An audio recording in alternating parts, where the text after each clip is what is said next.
Hello friends, स्वागत है आप सबका K2Z में। ये जो वीडियो है ये मैथ सब्जेक्ट का है। मैथ तो मेरा सब्जेक्ट है नहीं, लेकिन मैं कोशिश कर रहा हूँ कि आपको समझ में आ जाए। इसको हम पेन कॉपी से बना लिए हैं और आप ध्यान से सुनेंगे तो बिल्कुल समझ में आ जाएगा, और नहीं आएगा तो हम क्लास में समझा देंगे। क्वेश्चन ये था कि दर्शाइए कि A1, A2, dash dash AN से एक AP बनाती है। यदि AN नीचे दिए गए अनुसार परिभाषित है तो एक में दिया हुआ AN बराबर 3 + 4N और दूसरा है AN बराबर 9 - 5N, ये दोनों को बना करके दिखाना है। अगर इसको हम बनाते हैं और अगर सब समांतर श्रेणी में, मतलब सबका डिफरेंस अगर समान निकल जाएगा तो हमको साथ ही इसको प्रत्येक स्थिति में 15 पद का योग निकाल के दिखाना है, यानी कि एसन निकाल के दिखाना है। जहाँ नहीं समझ में आएगा आप मेरे से क्लास में चर्चा करिएगा, हमको जहाँ ज़रूरत लगेगा कि वहाँ बताना है तो आपको हम बताएंगे भी। तो ध्यान से इस वीडियो को आप देखिए और पेन कॉपी से नोट करिए। देखिए, जांचना है कि AN बराबर 3 + 4N समांतर श्रेणी में है या नहीं।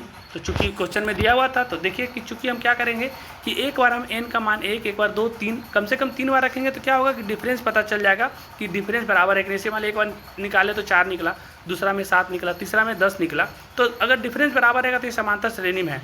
समांतर श्रेणी में है तब तो अगला 15वां पद का योग निकाल देंगे, अगर नहीं रहेगा तो वहीं पर उसको छोड़ देंगे। तो आगे बढ़ते हैं कि n बराबर हम एक बार रख के देखते हैं 1। तो देखिए AN बराबर दिया हुआ था क्वेश्चन में 3 + 4N, तो चूंकि n बराबर 1 लिखेंगे तो AN, तो n का मान 1 हो गया तो A1 हो जाएगा बराबर 3 + 4 इंटू n का मान 1 है तो 1 हो जाएगा। तो फिर A1 बराबर 3 और +4 गुना 1 करेंगे तो 4 हो जाएगा, 4 वहाँ पर हो जाएगा। फिर A1 बराबर 3 और +4 जोड़ देंगे तो कितना हो जाएगा 7। तो ये आपका पहला पद हो गया। ये क्या हो गया आपका? ये आपका पहला पद हो गया। उसके बाद आगे बढ़ते हैं।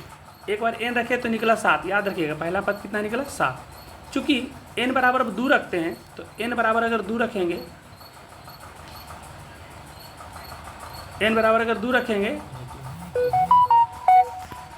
हाँ, तो n बराबर अगर 2 रखेंगे तो दूसरा पद कितना निकल जाएगा, तो आप करके देख लीजिएगा तो 11 हो जाएगा। वैसे ही पुनः जब n बराबर 3 रखेंगे तो आप नोट करके देख लीजिएगा 15 निकलेगा। देखिए तीसरा पद 15 निकला, तो पहला पद 7 निकला, दूसरा पद 11, तीसरा पद 15, मतलब 7, 4, 11, 4, 15, मतलब डिफरेंस देखिए बराबर चल रहा है। तो चूंकि लिखेंगे कि A1, A2, A3 समांतर श्रेणी में, क्योंकि डिफरेंस बराबर बराबर है। तो जब डिफरेंस बराबर बराबर हो तो आगे बढ़ेंगे।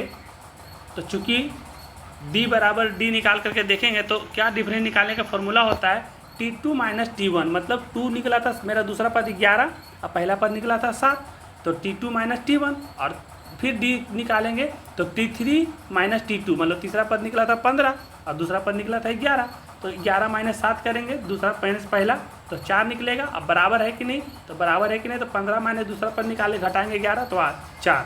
तो देखिए 4 बराबर 4 है, मतलब मेरा पहला और दूसरा भी डिफरेंस 4 है, दूसरा और तीसरा का डिफरेंस भी 4 है। मतलब ये समझ में आ गया कि सार अंतर जो हमारा है वो बराबर है। यहाँ बराबर लिखा गया है, वो बराबर कर लीजिएगा। तो इसीलिए 7, 11 और 15 समांतर श्रेणी में है, ये प्रूव डेट हो गया। अब हमको बोला था कि अगर है तो आप 15वां पद का योग ज्ञात करिए, मतलब एसएन ज्ञात करिए। तो एसएन का फॉर्मूला आपको बढ़िया से पता होगा कि एसएन बराबर होता है n/2, ब्रैकेट बंद करेंगे, 2a + n - 1, ब्रैकेट बंद करके d। चूँकि a बराबर मेरा 7 निकला था और d बराबर 4 था, इधर भी और इधर भी बराबर था, तो उसको आगे बनाते हैं।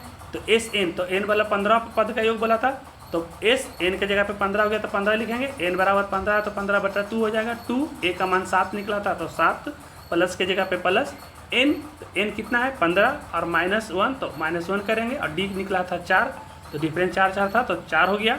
उसके बाद 15/2 और कॉमा, मतलब ब्रैकेट में 2 को 7 से गुना करेंगे तो 14, प्लस 15 में से 1 जाएगा तो हो जाएगा कितना 14, और गुना आ जाएगा 4।